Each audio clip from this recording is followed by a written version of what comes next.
नमस्कार, मैं हूं निकिता और आप देख रहे हैं सत्यहिंदी.com। चलिए एक नजर डालते हैं अब तक की सुर्खियों पर। ऑपरेशन सिंदूर की कामयाबी के बीच महिला ऑफिसर पर आपत्तिजनक टिप्पणी को लेकर बसपा प्रमुख मायावती ने भाजपा पर हमला बोला है। मध्य प्रदेश में मोहन यादव की सरकार में मंत्री विजय शाह के बयान को शर्मनाक बताते हुए उन्होंने कार्रवाई की मांग की। मायावती ने कहा कि ऐसा बर्ताव ऑपरेशन सिंदूर की सफलता के माहौल को खराब कर रहा है। एक्स पर मायावती ने लिखा कि पहले विदेश सचिव और फिर उसके बाद सेना की महिला अफसर के प्रति घृणित, असभ्य व अमर्यादित टिप्पणी वास्तव में जोश व उमंग के उस पूरे अच्छे माहौल को नष्ट करने वाली है जो पूरा देश भारतीय सेना की पाकिस्तान के विरुद्ध ऑपरेशन सिंदूर की सफलता से उत्साहित है। यह अति दुखद और शर्मनाक है। उन्होंने लिखा कि इस क्रम में मध्य प्रदेश के एक वरिष्ठ मंत्री द्वारा मुस्लिम महिला सेना प्रवक्ता के संबंध में की गई अभद्र टिप्पणी को भाजपा व केंद्र की सरकार गंभीरता से लेकर उनके विरुद्ध सख्त कार्रवाई जरूर करे ताकि दुश्मनों के नापाक मंसूबे नाकाम हों और देश में आपसी भाईचारे व समरसता ना बिगड़ पाए। बता दें कि विजय शाह ने ऑपरेशन सिंदूर की जानकारी देने वाली कर्नल सोफिया कुरैशी के बारे में आपत्तिजनक और नफरत भरी टिप्पणी करते हुए कहा था कि उन्होंने यानी आतंकवादियों ने कपड़े उतार कर हमारे हिंदुओं को मारा और मोदी जी ने उनकी बहन को उनकी ऐसी तैसी करने के लिए हमारे जहाज से उनके घर भेजा। उनकी इस टिप्पणी पर विवाद जारी है और सोशल मीडिया पर इस बयान की कड़ी आलोचना की जा रही है। वरिष्ठ कांग्रेस नेता पी चिदम्बरम ने मंगलवार को सरकार से यह स्पष्ट करने को कहा कि भारत और पाकिस्तान के बीच सैन्य कार्रवाई रोकने के अमेरिकी राष्ट्रपति डोनाल्ड ट्रंप के दावे सच हैं या आत्म प्रशंसा।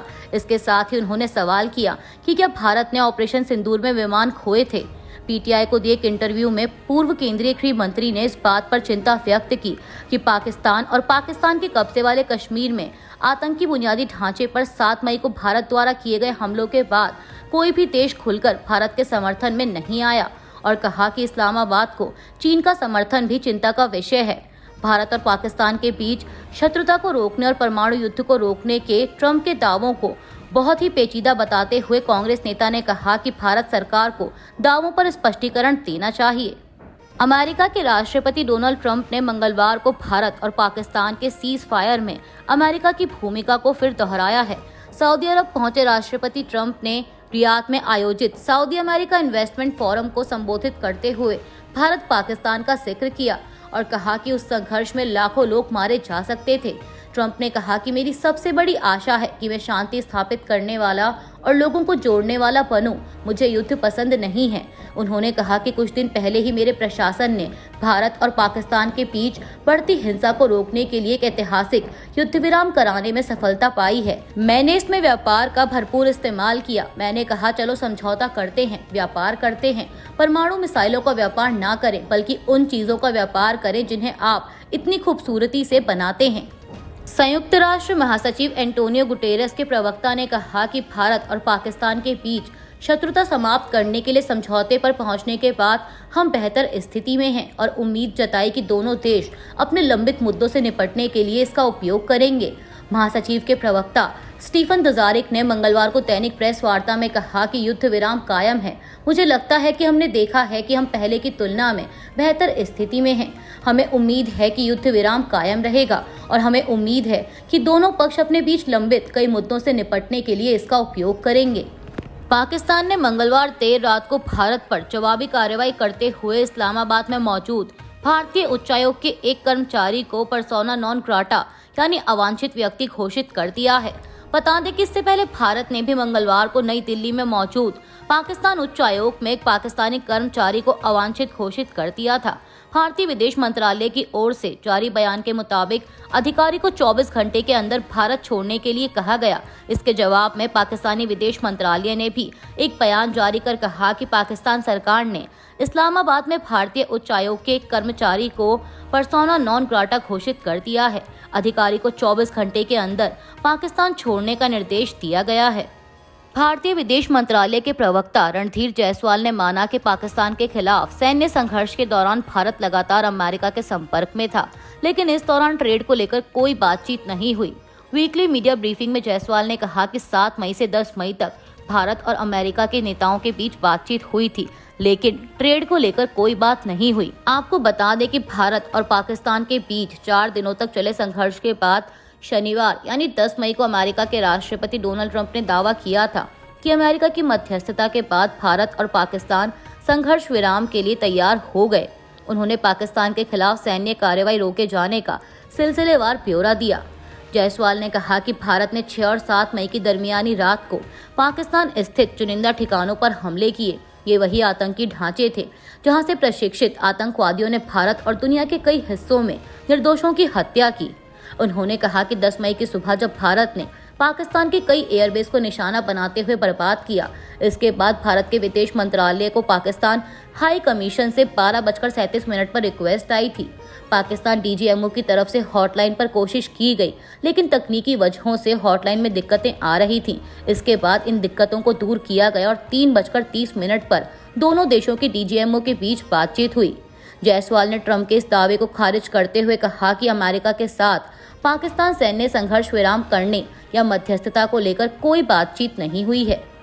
अमेरिकी राष्ट्रपति डोनाल्ड ट्रंप द्वारा भारत और पाकिस्तान के बीच सफलतापूर्वक युद्ध विराम कराने के अपने दावों को दोहराए जाने के बाद कांग्रेस ने मंगलवार को कहा कि ट्रंप न केवल दोनों देशों को एक साथ जोड़ रहे हैं, बल्कि प्रधानमंत्री मोदी की तुलना शहबाज शरीफ से भी कर रहे हैं।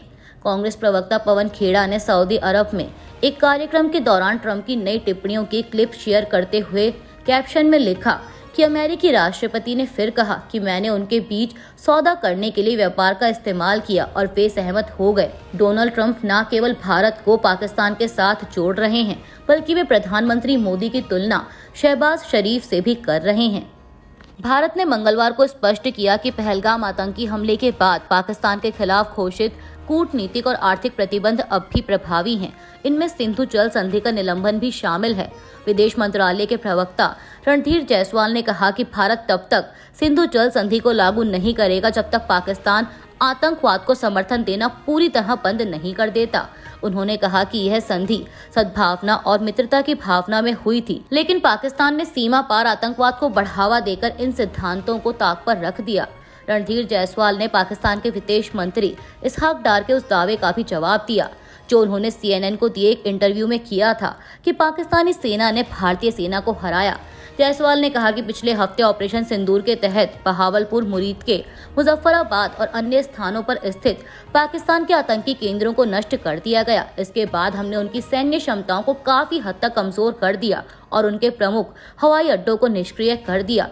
यदि पाकिस्तानी विदेश मंत्री से अपनी उपलब्धि मानते हैं तो वे ऐसा कह सकते हैं। जायसवाल ने कहा कि 9 मई की रात तक पाकिस्तान भारत को बड़े हमले की धमकी दे रहा था, लेकिन 10 मई की सुबह उसका हमला विफल हुआ और भारत ने जवाबी कार्रवाई में जबरदस्त क्षति पहुंचाई तो उसकी भाषा बदल गई। उसके DGMO ने हमसे संपर्क साधा।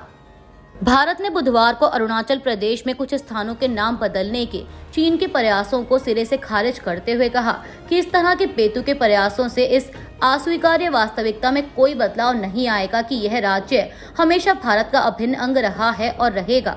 PTI के मुताबिक नई दिल्ली की यह प्रतिक्रिया अरुणाचल प्रदेश में कुछ स्थानों के लिए चीनी नामों की घोषणा करने के बाद आई है, जिसे पड़ोसी देश तिब्बत का दक्षिणी हिस्सा होने का दावा करता है। विदेश मंत्रालय के प्रवक्ता रणधीर जायसवाल ने कहा कि हमने देखा है कि चीन भारतीय राज्य अरुणाचल प्रदेश में स्थानों के नाम बदलने के अपने व्यर्थ और बेतुके प्रयासों में लगा हुआ है। जस्टिस BR गवई की मां ने PTI से बात करते हुए कहा कि न्यायमूर्ति भूषण गवई की सफलता के पीछे कड़ी मेहनत और दृढ़ संकल्प का हाथ है और उन्होंने गरीबों और जरूरतमंदों की सेवा करके यह पुरस्कार अर्जित किया है। बता दें कि न्यायमूर्ति गवई बुधवार को भारत के मुख्य न्यायाधीश के रूप में शपथ लेने वाले हैं। वह CJI संजीव खन्ना का स्थान लेंगे। मंगलवार को पत्रकारों से बात करते हुए उनकी मां कमलताई गवई ने कहा कि उन्हें लगता है कि उनका बेटा अपने नए पद के साथ पूरा न्याय करेगा। केंद्रीय कार्मिक मंत्रालय के आदेश के अनुसार पूर्व रक्षा सचिव अजय कुमार को UPSC का अध्यक्ष नियुक्त किया गया है। बता दें कि 29 अप्रैल को प्रीति सूदन का कार्यकाल पूरा होने के बाद संघ लोक सेवा आयोग यानी UPSC के अध्यक्ष का पद खाली हो गया था। अब मंगलवार को जारी आदेश के अनुसार राष्ट्रपति द्रौपदी मुर्मू ने कुमार की नियुक्ति को मंजूरी दी है। अमेरिका और सऊदी अरब के बीच 142 अरब डॉलर का रक्षा बिक्री समझौता हुआ है। अमेरिका ने समझौते को इतिहास का सबसे बड़ा रक्षा बिक्री समझौता कहा है। व्हाइट हाउस की ओर से जारी फैक्ट शीट में इसकी जानकारी दी गई। व्हाइट हाउस का कहना है कि सऊदी अरब ने अमेरिका में 600 अरब डॉलर का निवेश करने की प्रतिबद्धता जताई है। वहीं रक्षा बिक्री समझौते को लेकर व्हाइट हाउस की ओर से कहा गया कि अमेरिका और सऊदी अरब ने इतिहास में सबसे बड़े रक्षा बिक्री समझौते पर हस्ताक्षर किए, लगभग 142 अरब डॉलर का, जिसके तहत सऊदी अरब को 1 दर्जन से अधिक अमेरिकी रक्षा फर्मों से अत्याधुनिक युद्ध उपकरण और सेवाएं दी जाएंगी। अमेरिका के राष्ट्रपति डोनाल्ड ट्रंप मंगलवार को सऊदी अरब पहुंचे। वहां उन्होंने क्राउन प्रिंस मोहम्मद बिन सलमान से मुलाकात की।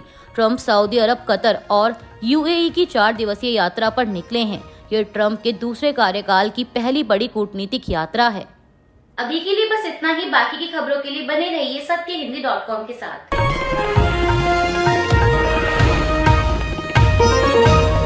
Copyright disclaimer under Section 107 of the Copyright Act 1976. Allowance is made for fair use for purposes such as criticism, comment, news reporting, scholarship, and research. Fair use is a use permitted by copyright statute that might otherwise be infringing.